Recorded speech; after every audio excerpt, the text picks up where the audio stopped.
So, subject that I would like to discuss is how to go about making a phone call, because all districts have different policies.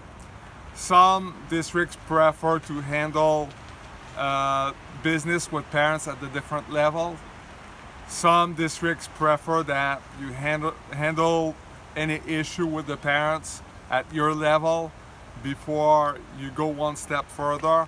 In my case, I am allowed to, and I prefer to deal with it before I tell my supervisor, or I go to a higher level. So that way I can, when I ask them for help, we worry about the bigger issues rather than every little, nitpicking, anyway, and so on. So it's important to know how to go about a phone call, in my opinion, especially if, like me, you are not a natural on the phone. It's good to, I made this up over here as an example, okay? So Peter, I don't have any of my student writers whose name is Peter. So I wrote down the name, the phone number beforehand.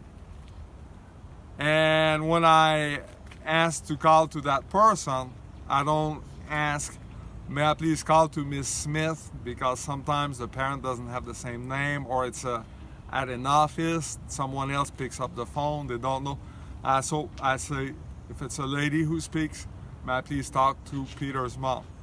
If it's a gentleman who speaks, may I please talk to Peter's dad. That's the way I get better results, personally. And then I already wrote down 3 different points. That's an example here. Let's say there are 3 different issues that we need to cover. Peter didn't sit down properly on the bus. He touched other kids. He made inappropriate comments. So these are the points that I want to discuss with the parents. The fact that I wrote it down, my talking points down this way, it helps keeping the conversation in a concise manner. It helps also to stick to facts, because you want to stick to facts. Saying that Peter misbehaved, that doesn't mean much.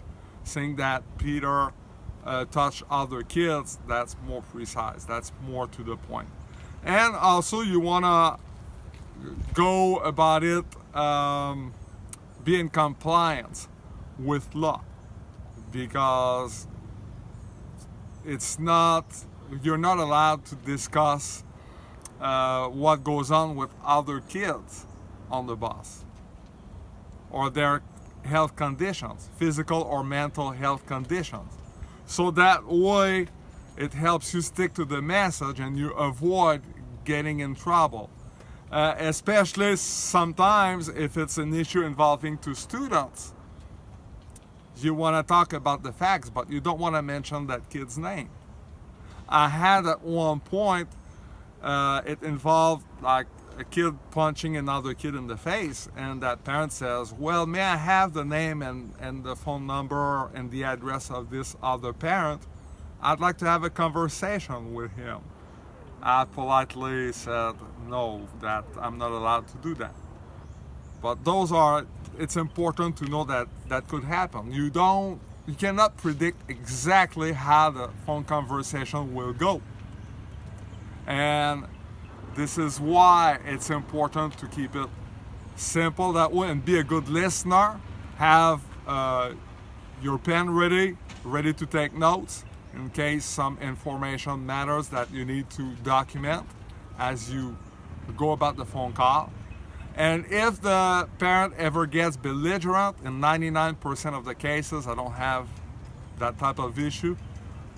Most parents want to be helpful, wants to be a part of the solution. But if the parent happens to be belligerent, at that point, I advise that they talk to my supervisor. I remain very polite, but I close the discussion this way pretty much. That's it.